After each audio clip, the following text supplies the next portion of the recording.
Performers and Achievers. Welcome to Performers and Achievers Daily with me, Raj Gavurla.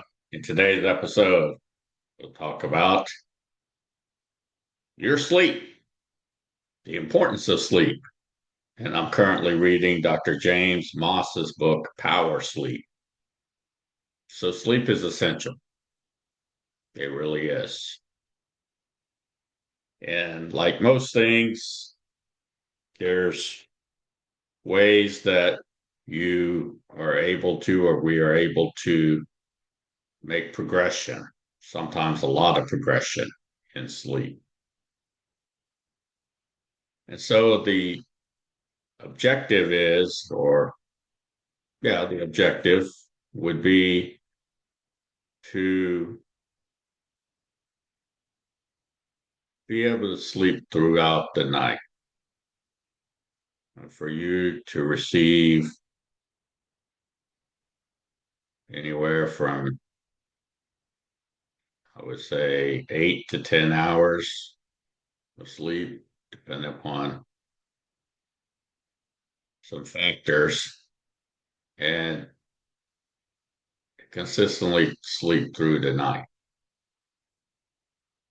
And so let's talk about what happens if that doesn't happen.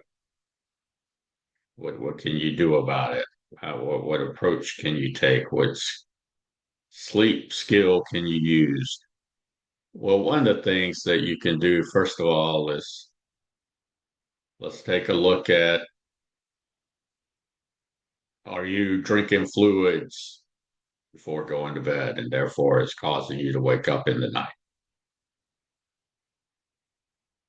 And yes, uh, something with like the hour and a half before you go to bed or 2 hours before you go to bed, you probably want to stop drinking fluids well before that, probably 3 hours before you go to bed.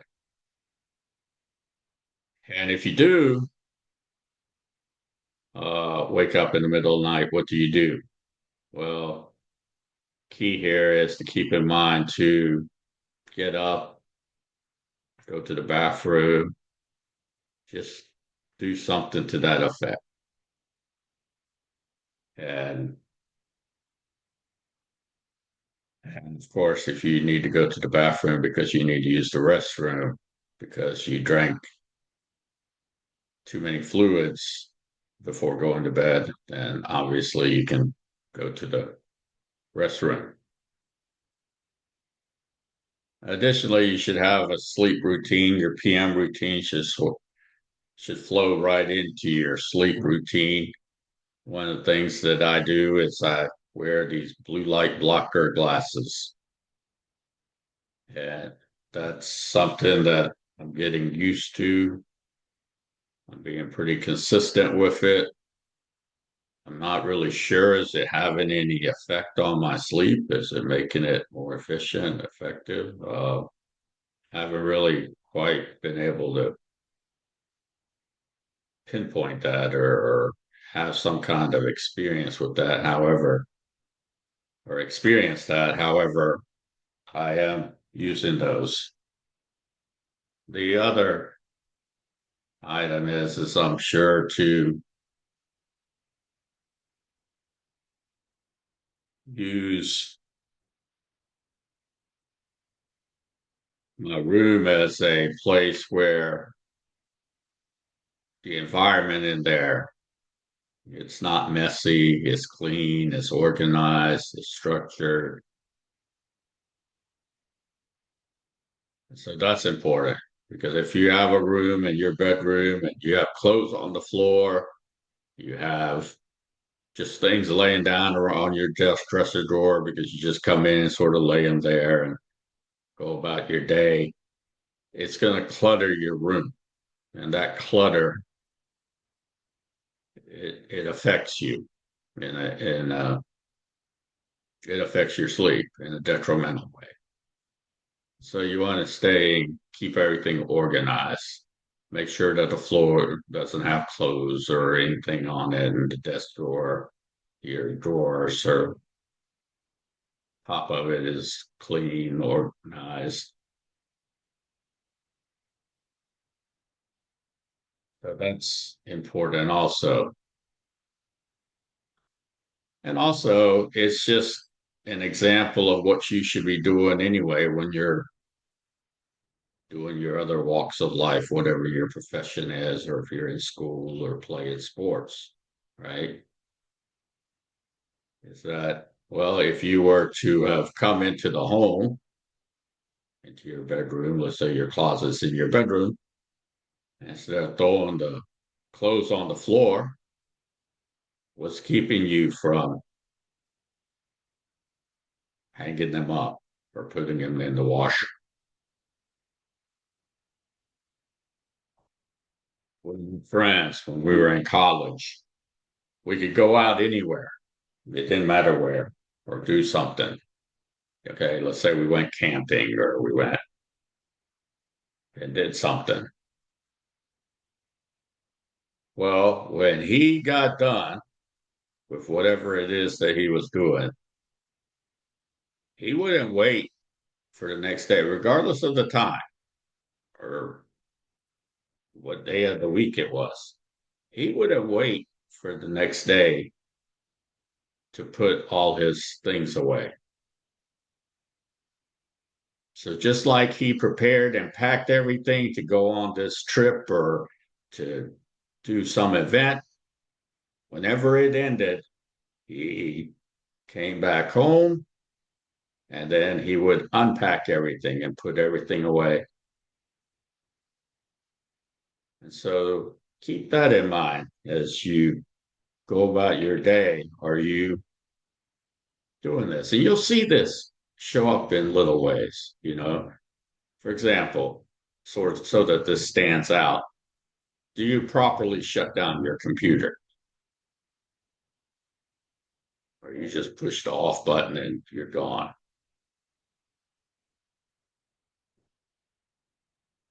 And you realize as you do things like this and you're more aware of it and you're using what I call your real time cues, your real time focal points, that you're actually taking away the stress, the anxiety, and you have put in a way because that's not there to benefit you even in your time, right? Even in your time. I mean, you play sports, let's say. You want to rush through your stroke or your routine, and you'll need to rush through. This is what you're there for. You're there to enjoy your sport. You're there to have fun, to make progression playing a sport, regardless of the outcome.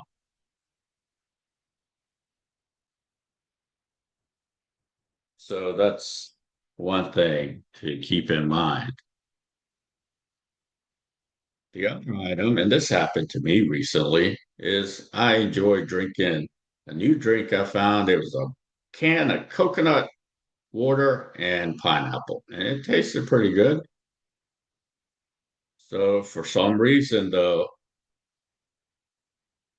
and you can look at your nutrition and see if, for example, your sleep isn't as well as it previously was. Is there something you ate or drank? And sure enough, I'm not sure what exactly occurred. I Googled it and it just doesn't agree with me as far as sleeping. And so I stopped drinking those, and my sleep all of a sudden was a little more regular. So you can look at that in your, if, for example, someday you don't sleep well, what nutrition have you been eating and drinking? Did you change something? Did you put something in there? Did you delete something? So that really does have an effect. I was somewhat surprised at that, However, it's reality. Now, the other thing is that before I sleep, I like to do some breathing exercises. And here's the important thing to keep in mind when you do your breathing exercises in the evening. First of all, I don't do them right before I go to bed, but I do them pretty close to that time. And when I do my breathing exercises, whether it's box breathing or any other type of exercise, I am sure to have my focal point or my focus or awareness or pay attention to recognize that it's the exhale is where I want to pay more attention to, pay more focus to. I'm not saying that the inhale is not important, it is, but the exhale should be longer. And you could use these words, for example, this may benefit you. When you inhale, use the word calm, and exhale silently, talk to yourself and use the word relaxation. And eventually you won't need to use those words, but that just might be beneficial to you. The key, though, to keep in mind, because I've had some people say, well, I do breathe. And this is one of the key points that they're missing is that when they breathe, for them to recognize, focus on, pay more attention to the exhale. It should be longer, and you should sort of have a little exertion to the exhale, not just the same exertion as the inhale. Let's say you had a specific inhale exertion. The exhale exertion should be stronger than the inhale exertion, and it should be longer. And you'll definitely experience the benefits and feel the benefits in your molecules, atoms, cells throughout your whole parasympathetic, sympathetic nervous system and your whole body and all your circuits. So these are just some of the things that I do. The other thing that's sort of important, and I think sometimes we forget these things, is to put lotion on our face, on our chest, on our arms, on our legs, on our body. And we don't need to put them, let's say, every day. However, by doing that, you'll receive a sense of zestfulness, right? And that's very important because it does affect you because we're sweating, we just have different activities that occur throughout the day. And then lastly, I will say that when you're getting into your PM routine, to go ahead and have that focal point or that focal cue of, okay, let me get into something comfortable. I'll put on my pajamas, I'll take off my shirt that I've been wearing all day, or underneath my shirt, I had this t-shirt and I came home. I took my shirt off, but I still kept this t-shirt on. And you want to be able to sort of wash the day away by taking and putting on your pajamas or sweats, and then that t-shirt that you were wearing, take that off and put on another t-shirt or whatever you wear uh, before you go to bed. And that will also create a zestfulness, sort of like you're washing away the day and you're preparing for your sleep. So one way we can sort of look at this is through this specific approach. Is that anything you do, first you prepare. And when you prepare, you're mentally preparing whether you realize it or not. And then you're also physically preparing in the sense that you're going to make sure that you have all the things that you need be, in order to accomplish this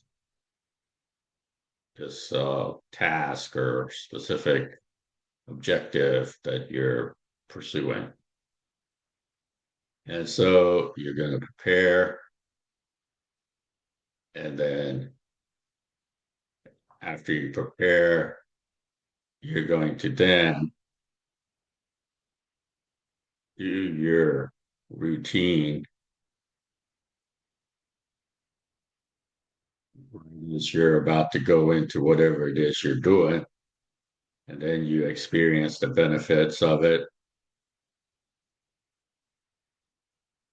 and then you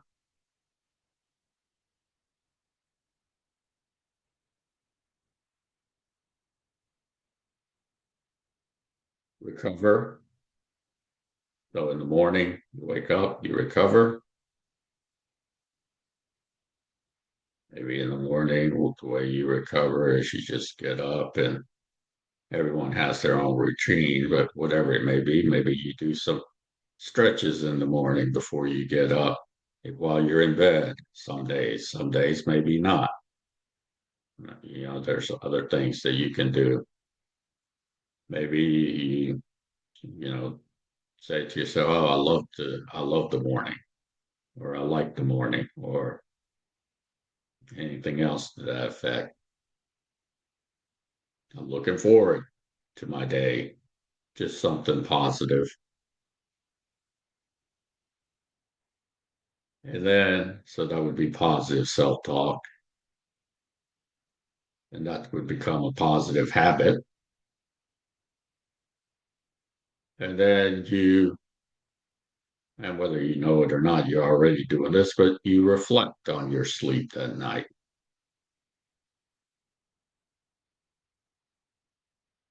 And so that's really the approach. So that's what I have for you today. I'll have another podcast after I read Power Sleep. However, that's what I have for you today. And it's also important, I didn't mention this, but sleep at the right time daily and get up at the right time daily. So to be consistent. Now, I used to sleep between 10:30 and 11. And, some days, for whatever reason, it would become 11:30 some nights.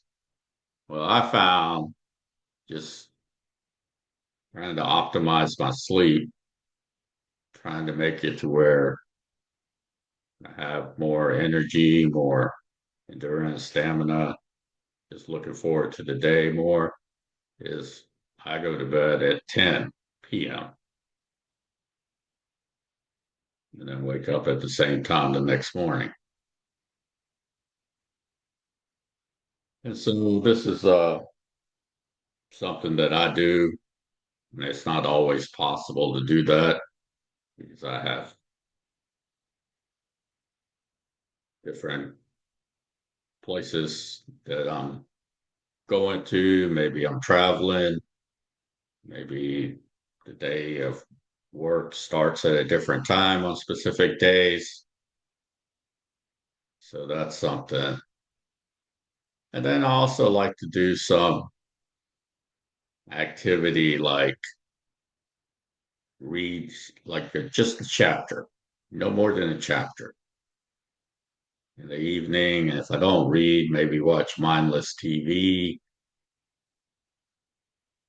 maybe even do like a 5 or 10 minute meditation. So that's what I am for you today. If you like my podcast, like it. For those of you who are interested in my private, personal, professional, confidential programs and services, visit my website, Gavurla.com, fill out the brief form, and we will contact you as soon as we can. Enjoy your day. Good. Good.